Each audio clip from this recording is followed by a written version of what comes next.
Hi there, I'm Lena Anani, and you're listening to She Wrote a Book, where I interview amazing women from all over the world who also happen to be published authors. I created this show to educate, entertain, and inspire you to be the voice you want to hear in the world. Now let's get started. You are listening to episode number 99 of She Wrote a Book, and today I'm interviewing Mary Treacy O'Keefe, author of the book Thin Places, Where Faith is Affirmed and Hope Dwells.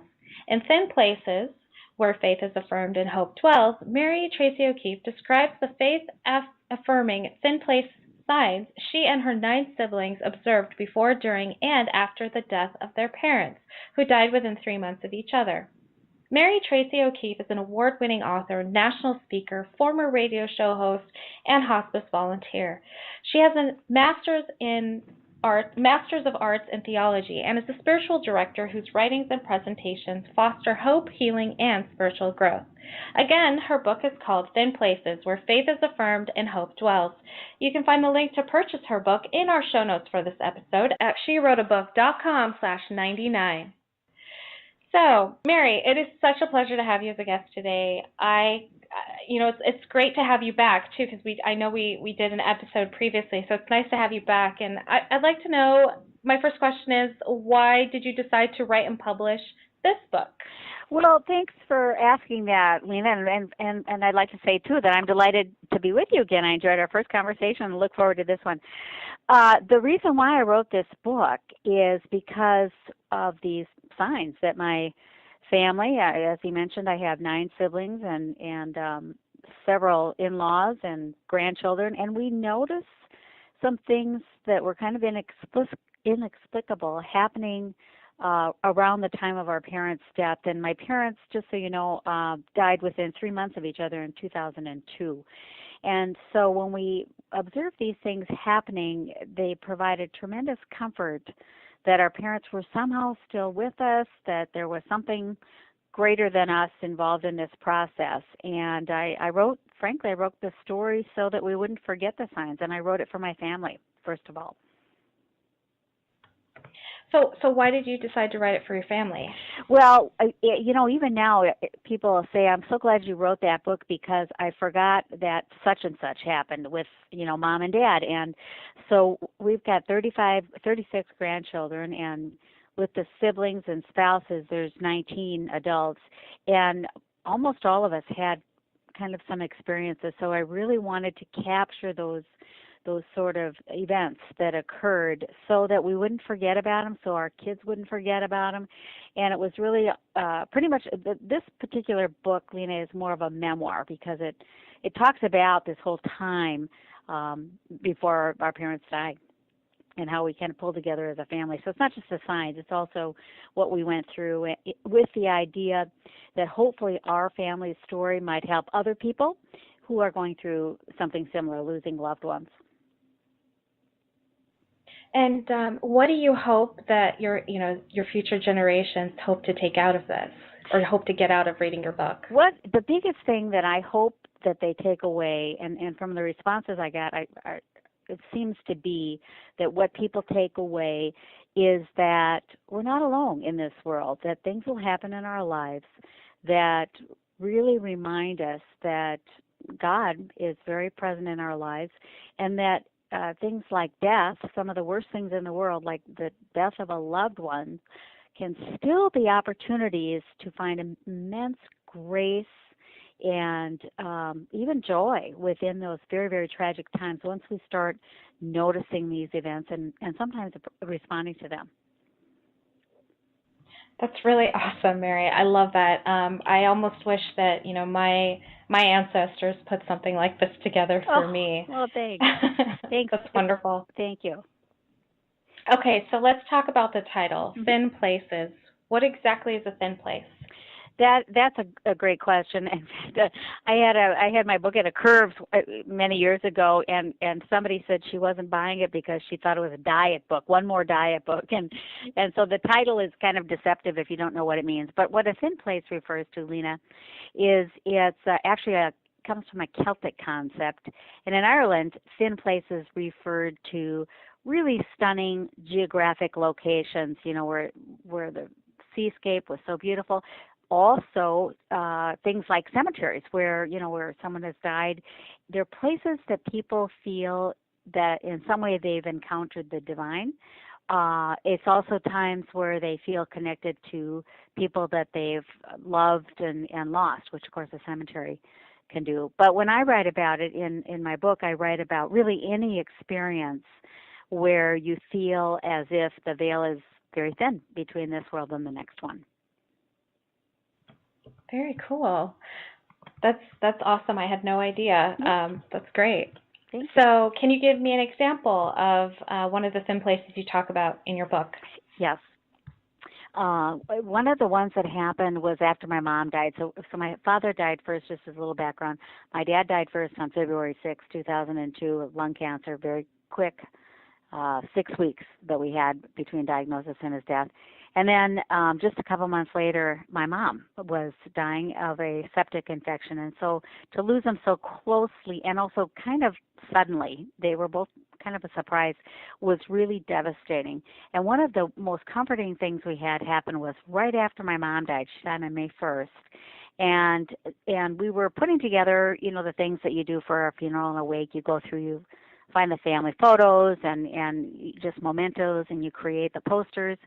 And my brother, one of my youngest brothers, I got twins, the ninth and the 10th kid are twins. Anyways, my brother Peter found a envelope that contained a card, and the date of the envelope was May 1st, same day as he found it, May 1st, but it was 1957. And he pulled that out, and inside was a birthday card that my mother had written to my dad. She was living in Phoenix with about 5 of us that were born at that time, and my dad had moved back to Minnesota, and so she had sent this birthday card. And as he opened it up, the cover said, "Happy birthday, sweetheart," or something like that. And he opened it up, and inside the note from my mom said, "Happy birthday, dear. I hope this is your last birthday that we will ever spend apart."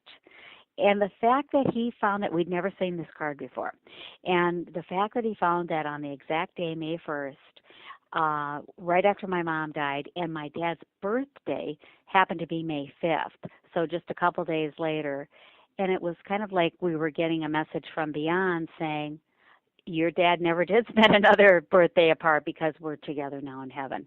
And so that's an example of coincidences, which is, a lot of thin places are coincidences.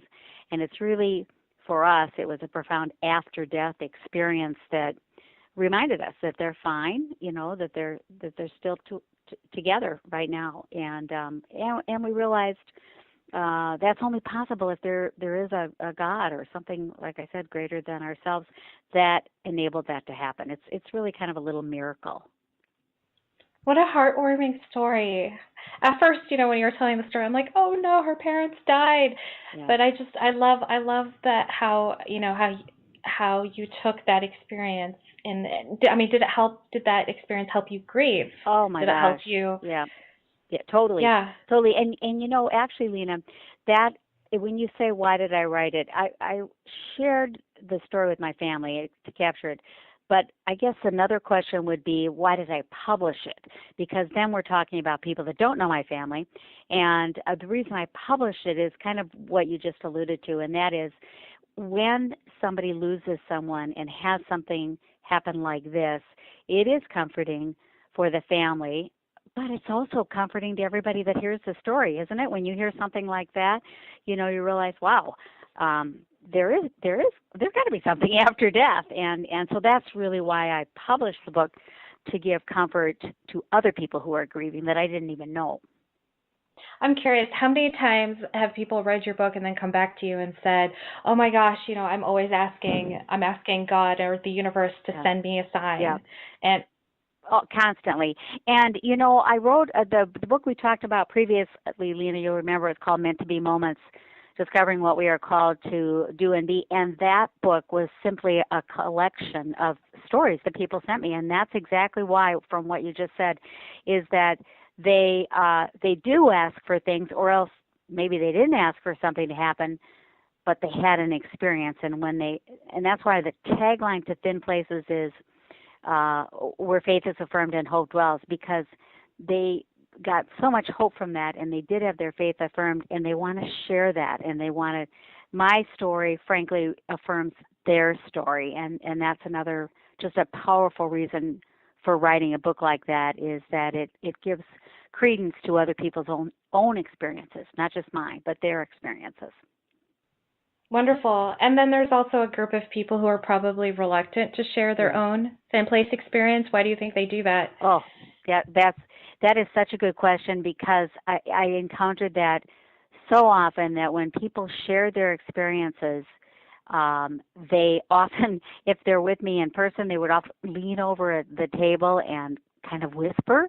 They didn't want to say it out loud. Or they wrote the story and they'll say, and I haven't told anybody else about that. And really, it happened so frequently, Lena, that I started asking them, how come you don't want to share this? And basically, it boiled down to fear. They were a fear of being judged. This is too weird. Why is this happening to me? I don't, want to feel too religious about it. But it was all based around fear of being judged for sharing a story like that. And so when I give talks, I often have people sharing this story so that they can realize when they share their story, what does that do but give you permission to share your story?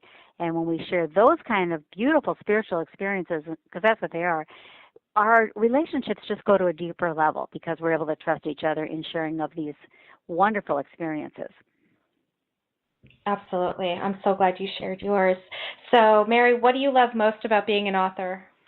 Oh, I really have to say, Lena, that the writing part is the toughest part for me. The part I love the most is listening to people's own stories. I love hearing their stories back. If my story has sparked something for them, they get to share it with me. I love having people say, your story did bring me comfort, and it did make a difference in my life in terms of my spiritual growth. And so that's really, really rewarding. And I also just love, I truly love speaking. That's what I'm most passionate about, because that enables me to, talk to people and get them sharing their stories with each other too. And I love seeing how the dynamics of that when people start talking with each other about their experiences. Wonderful. Thank you, Mary. And thanks again for being our special guest today. We will have a link to your book in the show notes for this episode, and our listeners can find that at SheWroteABook.com/115 to learn more about our author and her wonderful book. Thanks again, Mary. Thank you, Lena. It's always a joy to talk to you. Thank you for listening to She Wrote a Book. If you enjoyed this episode, then subscribe now so you can automatically get access to all new episodes, and feel free to share your inspired thoughts with us in the comments too. I'd love to hear from you. Until then, may you always feel good and make magic.